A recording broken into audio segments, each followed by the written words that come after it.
G'day guys, welcome to today's tutorial. Today we are talking about daily undulating periodization and actually how to set it up and what it looks like when you have your program set up in this particular pattern. Now, this is one of many ways to go about programming your exercise regimes. However, me personally, I actually think this is one of the best ways to go about programming for hypertrophy especially, but also potentially some really good power strength results from this, although power and strength are two very different adaptations. We'll talk about that in just a minute.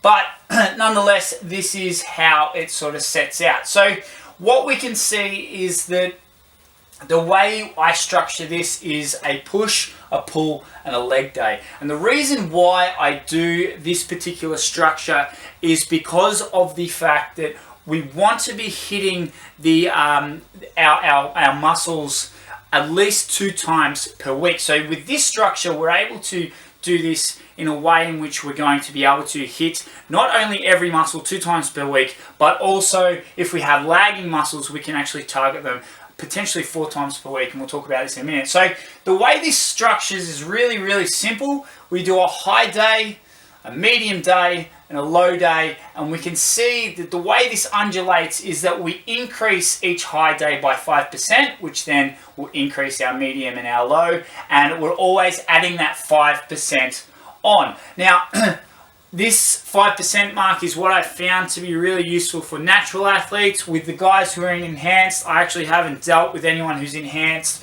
so you might go as high as maybe a 7% increase, or maybe even a 10% increase, depending on your growth rates, I suppose.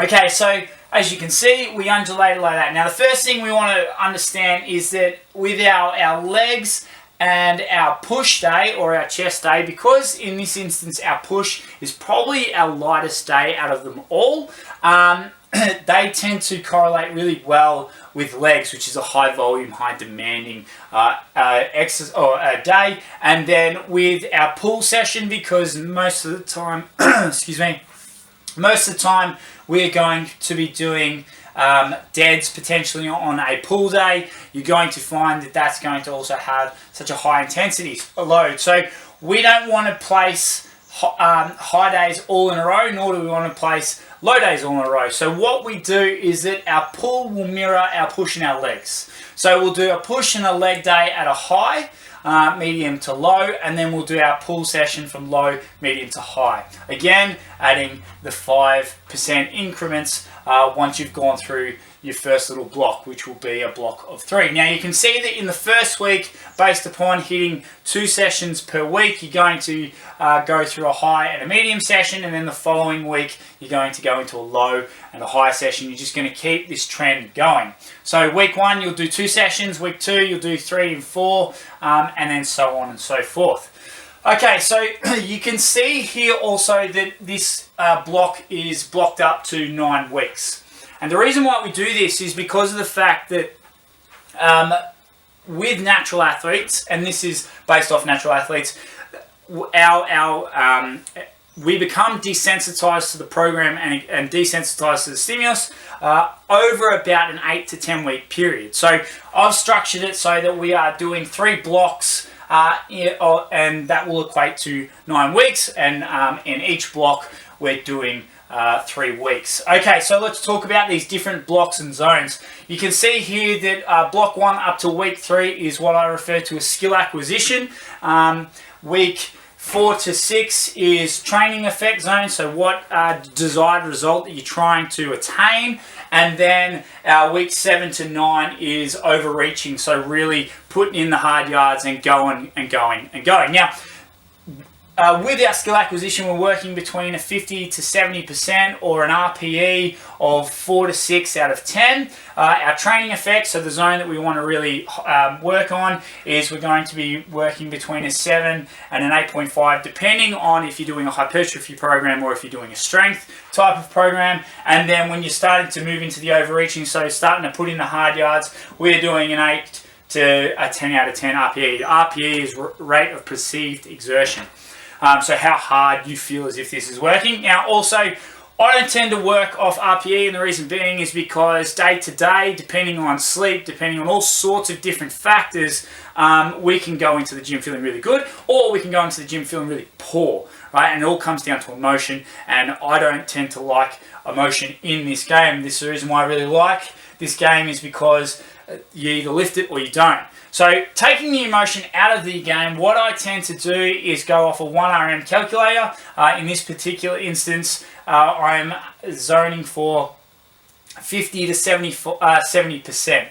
Our training effect zone will be 70 to 85% of your 1RM, and then your overreaching zone will be anywhere between 80% and up to 105% if you're fortunate enough to make some really, really solid gains, which you will. There's no two ways about it. But depending on, say you're doing 1RMs, ideally if you tested, at week 1 and your 1RM is 100 kilos, you would hope that your next 1RM hit will be 105, 110 kilos potentially.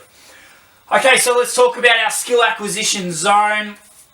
In this zone, the reason why we start so low, so with the skill acquisition or with the way in which the wave loads, so it will present itself as a wave. That's the daily undulating periodization. We actually start quite low. So the first high day will be 60, even potentially even 70. Anywhere in between that that percentage range is where we will start. And the reason being is because what we are trying to do is create a neurological adaptation and develop our motor skill acquisition. So with this particular section, we are worried about power, speed, and how to actually move the weight. We want to know, we want to develop our technique. We want to be moving that bar quite smoothly, quite freely, quite fastly. Okay, and then we start to move ahead and into these different training zones by adding and increasing our load, which is going to increase the intensity. But before we move there, the beauty about this week also is it can double as a deload. Now, I explained to you how I actually got to this process. What I was finding is that after the 9 weeks and I was going really, really heavy, say on a bench press or a squat, and then I was transitioning away from, say, being heavily in a deadlift position, what I found was that if I went and did my deload week at the end of this, but based off, say, this program here, but I was going to then change it to, say, this program down here, okay, the deload week was kind of a waste of time when I could start to move and transition into the new program. So what I did, and this is the reason why I wrote doubles as a deload, is that once this block was done, this program is done, okay, say I was doing a bench press and I was now transferring into, say, a dumbbell bench press for a change of stimulus to try and stimulate some new ranges and new growth patterns, I would come in and do my deload week as maybe not week 1, but I would do it before week 1. Okay, then I'd move into a testing phase, so I would do the best of my ability, anywhere between 4 to 6 reps, the best set I could record. Okay, I would then fill in all these points, so say I start at 60, and then, so say it was 100 kilos I was able to lift, I'd do 60 kilos here, 65, 70, 75, 80, and ideally 85 kilos, which would hopefully surpass my previous 1RM. So that's why I would argue that this section could almost double as a deload section, so you can get used to the skill acquisition just here, and then work on your power speed because of the lighter loads in this position. Okay, so once you have moved out of that position, you're going to move into the training effect zone. So this is the type of effect that you want to occur. So this program, we might say I started at 60 and then moved up to 85 because that tends to be a really good sort of hypertrophy zone, maybe even potentially a little higher, although if you can get, depending on the... So also, all right, let's take a quick step back. The beauty about the daily undulating program is that we can start to manipulate how many reps and sets you do per day. Okay, so what we know is that muscles grow with total volume, but along with intensity and frequency. Okay, so what we can do here is that on our high days we can actually program for, say, lesser sets, and maybe even fewer reps, or depending on what your goal is, I suppose. So let's say that we do 4 sets by 8 here. We do 5 sets by 12, but at a lighter load, and then we do 5 sets of 15 in the low day. What we're going to find is that the high day, obviously, we're going to have a higher load. So our total volume for that day will hopefully equate to the other two, but these two will be working with lighter loads, higher reps, higher sets to match that total volume acquired or accrued is the word I'm looking for in this first day. Okay, so again, this is the beauty of it. There's so much scope for change and development, and it also works with so many parameters within what it is that we're trying to achieve, whether that be muscle hypertrophy or strength. Okay, so now we're moving into our training effect zone. So again, we need an exact reason or exact outcome. So if we're looking to gain more muscle strength, more muscle size, then potentially we're working at the lower zone, so anywhere between 70 to 80%. If we're looking for all-out strength, okay, so all-out 1RM increases, then maybe we're working a little bit higher into the 85 to, well, maybe not 90, but anyway, 75 to 80. So this zone here is when we're starting to do, we're starting to get into the nuts and the bolts of it. We're really laying a really good foundation here up until this point. And we're going to get some really good adaptations in this point, because not only are we transitioning the skill that we developed here with the lighter loads, we're now pushing, or we're moving that, we're transitioning that skill set into loads. Okay, so we can now incorporate intensity and loads into this skill set without affecting that skill set too heavily. And then when we start to move into the overreaching, ideally we want to execute that skill with the most amount of weight we possibly can. In this, you're going to obviously increase intensity. You're going to perform the skill under greater intensity, so greater loads. Adaptations will occur because of that, and you're going to be working between 70 to 85%. After that, you're going to move into what most people go straight into, and that is the hardcore, all you got, rah rah rah, carry on session, and that is your overreaching. Again, you can be working between 80 to 105% in this, depending on what your desired result is. Again, if it's a 1RM, 105. If it's hypertrophy, you're probably going to be working closer to 80 to 85, because you're not going to be able to move 100% for 8 reps. It's probably unlikely going to happen unless you're stabbing your ass. Okay, in this, we're going to be pushing the limits. We're going to be trying to break our previous PBs and so on. You're going to obviously get some really good adaptations, but with those adaptations and that constant pushing the boundaries, pushing the limits, you're going to burn yourself out, especially your central nervous system, and as a result of that, you might end up overtrained, which is a really good lead into why this setting is really good. Is because of the fact that if you start here, right, let's say 85 or 80%, which is most people do, they go and do real heavy 10 by 4, 10 by 3, whatever. Okay, there's no room for recovery. So this is the beauty again about undulating, is that we're going to have really good recovery from high to medium to low sessions. Okay, then we're back up, we're going heavier, all right, to medium to low. So these medium low sessions, the medium's going to give you some really good foundations. Probably you're going to end up at harder sessions later on, but these low sessions are going to give you a chance to recover really well, and it's almost a passive recovery, and that you're going to get you're going to get that blood flow to that muscle, and as a result of that, you're going to stimulate some growth and change and so on. And then when you come to your big heavy sets, that's when we're going to surpass where we were. So this is the beauty about this program. This structure. Okay, again, so as a result, again, your RPE is going to be anywhere between 80% to 100%. Our central nervous system potentially could get overloaded, as stated before, which will result in overtraining. And obviously, we're going to get some really good strength acquisitions because of all the foundation that we've laid in just here. Okay, guys. So why is this the way to go? Well, obviously we have a build-up phase, so we have a really good strong skill acquisition, which is going to transfer into, okay, so now we're going to add in some load, and then how well we can go at our utmost. Okay, again, if we start here, there's nowhere to go.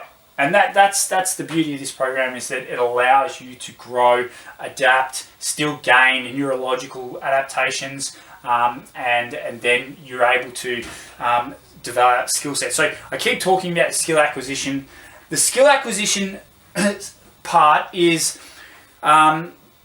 your ability to move load effectively, and as a result of that, you're going to get more reps out, more sets out, and you're going to be stronger. You're going to be able to develop your weaker points, which is then going to transition into the overreaching point. If we go and start loading up straight away and skip this skill acquisition point, you're going to not be able to execute that skill effectively under intensity or under load, and as such your form will break away, break down, and either one or two things are going to happen. You're going to injure yourself, or you're just not going to get better.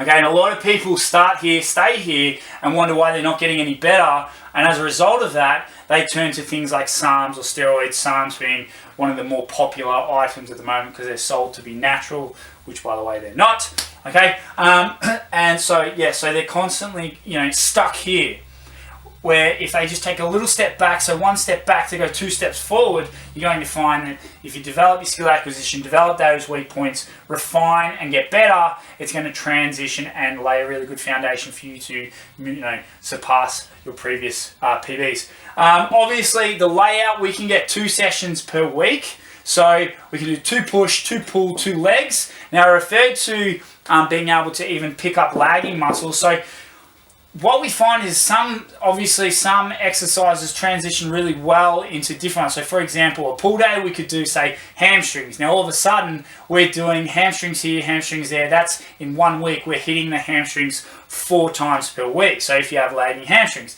Same with any muscle group, we can transition into, okay, so if we do, say we're struggling with triceps, we can throw a little bit of tricep work in a pull day, right? So all of a sudden you're doing a block of 4 on the triceps. We're getting abundance of frequency, abundance of load, and abundance of intensity through that lagging muscle. Exact structuring as such results. Now, we have no idea what I was referring to here, but I think it's referred to the fact that we're definitely going to get results through here.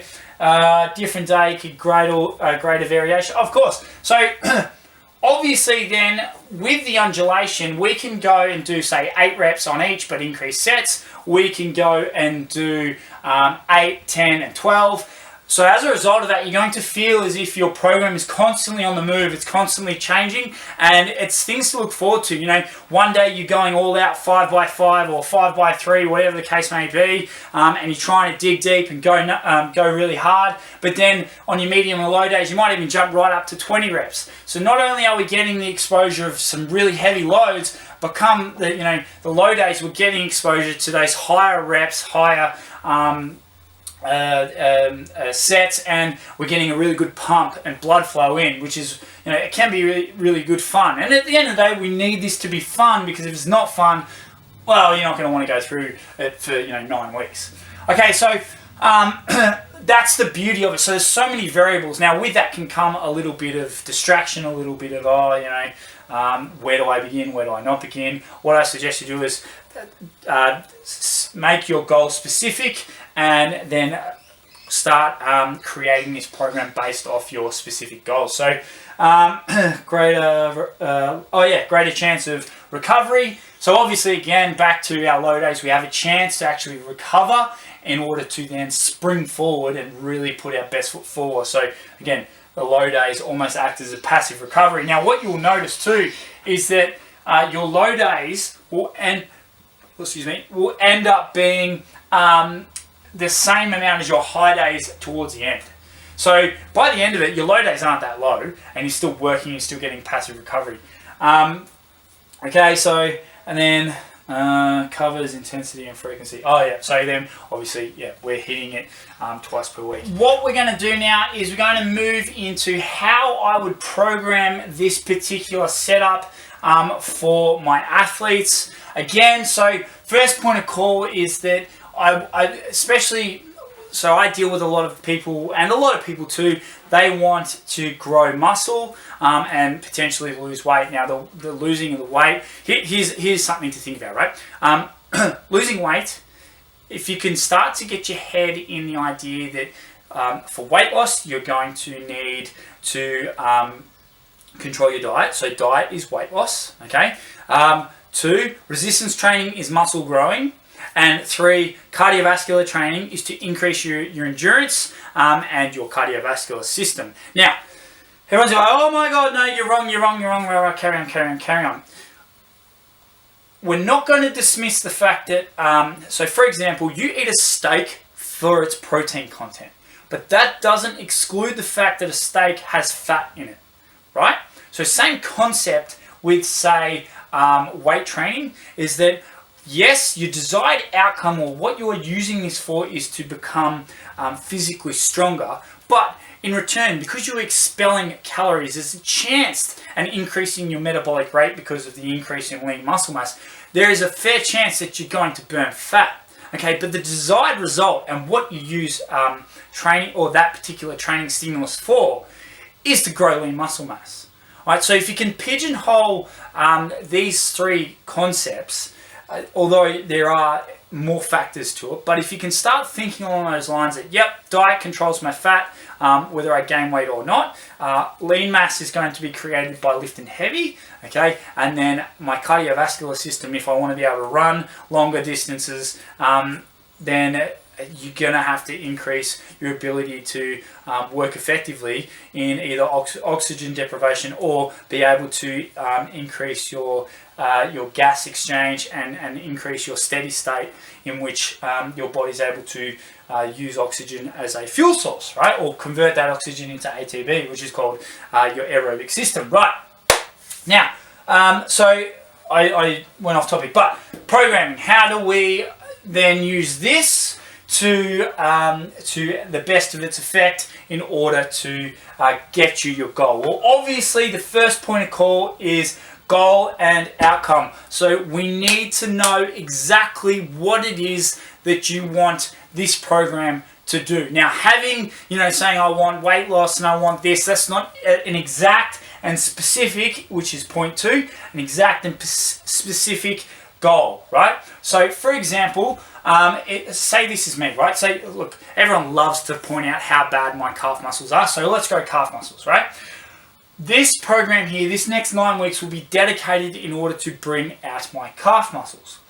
Now, it's not going to fix my entire problem in 9 weeks, no 2 ways about it, right? We all know that they're tiny, but what we can do is we can start getting the ball rolling and start, okay, well, I've identified that my weakest area is my calf, so first things first is, depending on how intense, or actually, we're going to have a deload week. So what we're going to do is I'm going to create the specific program in order to target my calves, but I'm not going to enter this phase just yet. What I'm going to do is just go through the motions. Start getting my body exposed to, okay, well, I'm going to do a lot more calf work, okay, and I'm in a deload. So I've just come off a big, heavy, last overreaching session, and we're going to move into, okay, so this is almost a 30 to 40% next week. It's my deload week. Again, it can double, but with the skill acquisition, we still do want to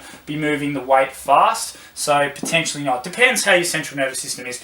I find, especially this first week here, it's quite low, quite lack of intensity. Therefore, I can double down as a deload, but it's all subjected to you as the athlete. Now, so what I'm thinking, all right, so where can I slot calves in? Where can I double down? Now, I know that calves are a muscle that you can grow. Absolutely, you can grow. This always baffles me, how people say, oh, if you don't put time in, if you can put as much time and effort into your calves, but they won't grow. It doesn't make sense, because every other muscle, right? If I do loads and loads of bench press over and over and over and over and over again, okay, provided I follow, the hypertrophy principles, it grows. Your back, your legs, everything grows. But for whatever reason, people are sold this concept that your calves won't grow. Right? Granted, there are a bit more factors with your calves. So, for example, the spring factor in your Achilles joint is designed to pop up and down. So we just need to be a bit tighter in our skill, right? How we execute the lift. And as a result of that, then we're going to get ourselves some really, really good gains. But we also need to be aware that our calf muscle, or our gastroid muscle, isn't huge. And therefore, you're probably not going to get massive ones unless you are a God-given lucky son of a bitch who actually has really good, really well-developed calf muscles. But it's not to say that you can't, get yourself some really good calf muscles. I divulge. Anyway, so what we're going to do is we know that we're going to definitely get them twice per week, but because they require a lot more attention and we're on them regularly, we're going to apply the 4 times per week because they are lagging. So the question is then, where do I put them? What best suits me? What potentially, am I really exhausted after a pull session, or am I really exhausted after a push session? Where do I struggle the most? Look, for me personally, I do it's a big heavy session on the pull session because you're doing your big heavy deads, your big heavy barbell rows. You're really getting into your back, which has large amounts of muscles. So I'd probably put the calf muscles in towards the end of a push session, although they don't correlate really well with one another. So for example, I'm not going to be doing a great deal of lower body work in this push session. Some would argue, oh, that's really good, why not do that? Well, I'm of the belief that if we can sort of flow into one another, then we're going to get more out of it. So for example, if I'm doing a hamstring session again, I'm going to be doing hamstrings on the pull day because it's posterior chain. So it's all going to work in together. I can go from a hamstring curl into my glutes, into my back, or my lats, into my upper back, or into my erector spinae, and so on and so forth, right? So it all ties in really well. Again, you could probably do that on a pull day, but depending on your fatigue levels at the end of the session, or even at the start if you wanted to put them at the start. So again, look, it goes pretty much without saying, and that as fatigue kicks in, you're probably less likely to get the most out of the session. But again, this is the beauty about this particular setup, is that because we know exactly what our 1RM calculated weight is, we know exactly, because of the specific and the outcome-driven session, we know exactly the weight we're going to lift, for the amount of sets we're going to lift, for the amount of reps we're going to lift. And as a result of that, you can't really, provide you're hitting your numbers, you should be getting really good results no matter what. Okay, no matter what your fatigue levels are, well, within reason. I mean, obviously, if your cortisol is through the roof, you're probably not going to get the greatest amount of results. But you're constantly you're controlling parameters. Okay, and that's the beauty about this, is that we control just about all areas of our program. So again, we can put it in there. Right. So obviously, it's lagging, and then I want to look at my history. So I go, all right. Well, what have I done previously? Have I been doing a great deal of calf work? Probably not. Right. I was sold the fallacy that, hey, you know what? If I don't train calves, then it doesn't matter because you can't grow them. Right? So let's assume that I was only doing a standing calf raise and a seated calf raise, which seems to be particularly popular amongst the general community. All right, so we go, all right, well, let's change that up. Let's do now a calf press. Okay, that's number 1. Let's do a single leg dumbbell standing press. So that's 2. So that is 2, could potentially go in there. Now, I'm one that believes that you need 3 exercises just to really round it off, cap it off, and get the most out of that particular muscle, so that you can't really back it up. So then I might go and do maybe a seated calf because the other 2 were with straight legs, and then a seated calf. I might even do the seated calf 1 leg, just change the stimulus. Might put a band on it, might do something that is going to change the way in which that calf muscle has to respond to the new stimulus. And that's essentially what the change of exercise is that although the patterns are very similar, so say we refer to a bench press, right? The pattern of pressing is the same. And the reason being is because, well, your insertion point's up here, your insertion point's up here, your origin's down here, and it's always going to pull to that position. But just by changing, say, a straight bar and now having to control the 2 free weights will put a different stress and a different stimulus on that muscle, which will hopefully get it over the edge and start getting it to grow again. Okay, obviously I want to know if I've got any injuries, so if I've got any ankle mobility issues, which is very common. If so, how can we address these injuries? How can we, maybe in our warm-ups, open up our ankle joint by using bands and just maybe holding the bottom portion of the squat, or even chocking the, although we're not chocking the heels when it comes to doing calf raise, but say we get issues stemming from the ankles while we do our squats, and we can chock the heels to sort of alleviate that range of motion. So we can address these issues and put ourselves in the best position so that we make really good gains without being injury ridden. Remember, a happy muscle will grow, an unhappy muscle ain't doing nothing. So we want to make sure that we address these issues and injuries in our skill acquisition point. So majority of the time, say our injury happens, I don't know, say we tear a quad. Sometimes you can find that our injury is a result of the fact that we're actually overcompensating with our quads. So the skill acquisition point is that we can identify maybe we have weak glutes or hams, so we can start putting particular importance in this position to firstly address, were we doing the exercise incorrectly and poorly? If so, why is that? Why am I so dominant on my quads? Maybe I have weak hams and weak glutes. Okay, so let's address that issue in the skill acquisition. Let's make sure that we're executing properly, take that step back, use those lighter loads, and re-cement our pattern before we then move into our training zones where we're going to start increasing intensity, and then our overload zone where we're going to really push the boundaries of the friendship. Again, so obviously our next dot point is skill set. So again, work on your skill set. Make sure that you understand that what you are doing here is no different to learning how to shoot a basketball, learning how to kick a football on opposite leg, learning how to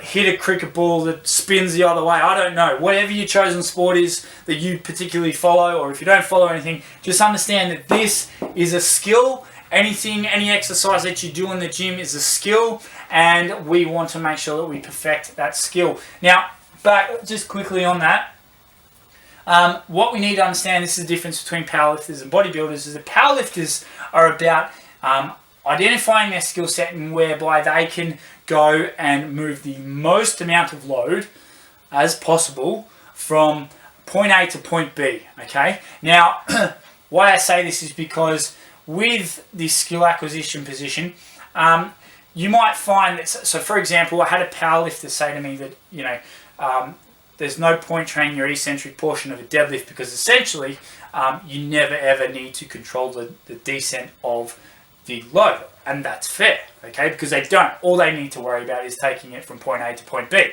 and standing up at the heaviest they possibly can, which is why you see them drop it, pick it up, bang, right? But when it comes to, say, bodybuilders, we really want to overload that eccentric portion because we're going to get some really good gains both at eccentric, concentric, and static position, and we want as much tension rolling through our muscles as possible in order to create the most amount of stimulus, because your muscles don't know that you're lifting 100 kilos. What they identify is how much stimulus you're putting on that muscle, how much intensity is this muscle going through, right? So, so that's why we want to be aware of, with our skill acquisition, that we are controlling, say, the eccentric portion just as much as we are controlling the concentric. So this is where the skill sets start to change. Okay, it's and say with powerlifting, they want to be able to, and this particular position here, power speed development is massive for powerlifters because they want to be able to move that bar speed. They want to move it as fast as they possibly can. Now, where eccentric portion comes in particular importance with powerlifters is that they want to make sure that they're using that negative phase to actually put them in the best position in order to launch from. So they use it as a lowering into position, making sure that they're right where they need to be in order to generate the most amount of force to drive it forward. Right? We use it to keep tension on that working muscle and then keep applying that tension over larger amounts of reps, which is where the argument of load versus higher loads versus lower loads, what's going to be the most beneficial for hypertrophy? Well, they both have a hypertrophy effect, but you find that with the higher loads, you tend to grow a lot. You grow muscle without the strength component. Because you're probably controlling the eccentric portions a great deal more, versus if you're using those higher loads, you're getting both a strength adaptation and also a hypertrophy adaptation. And again, so with that, you can have neurological adaptations, which is your ability to recruit large amounts of muscle at that particular point. Without actually needing large amounts of muscle. So what I mean by that is, you see these skinny guys who can generate large amounts of force because their motor neurons are able to create a greater contraction. So, whereas where maybe you see these big guys who can't move those loads because they are working with lighter loads for more reps. Okay, itchy snoz. That's God telling me to move along. Right. So again, so just to wrap it up. We're worried about our eccentric portions, probably more so than the powerlifters. Powerlifters would use those eccentric portions to make sure they get themselves in really good positions at the bottom of the squat. I don't know if they do a pause at the bottom. I don't know if that's mandatory. I know with the bench press they're not allowed to bounce. Okay, I don't know if they're allowed to bounce out of the squat. Could be different for different federations. Someone's going to have to tell me about that. And I'm sure they will, because I just said something about powerlifting and they don't like me whatsoever. Okay, and then lastly, with the programming, we can start to dive even deeper into the muscles and go, okay, so what weak parts do we have? Maybe we're lagging in our round caps of our shoulders, and so we can start to target different heads of the muscles by doing different exercises. So, we're still targeting our shoulders a great deal more, but we're starting to manipulate, all right, on our push session, instead of doing, say, big, heavy overhead presses, which is probably going to load your anterior deltoid a great deal more, maybe we start to move into exercises that are a little bit further back. So for an example of that is a standing dumbbell overhead press is probably going to recruit a lot more lateral head of the shoulders versus, say, a seated dumbbell press where we're going to be slightly pinned back, or with our shoulders and our slightly tilted back on our bench, which is going to make that load slightly tilt forward, and therefore going to target your anterior delt a great deal more. So we can start diving into different heads for the program. Guys, that there is the daily undulating program. I hope you've picked out a few tricks and tips of this. And if you have any queries, make sure you send them through. Try and keep the hate mail to a minimum, please. But yes, I hope you picked up a few things, and this is the particular setting that I like to use most for most of my athletes. All right, team, take care, and I'll see you at the gym. Go get those gains. Boom!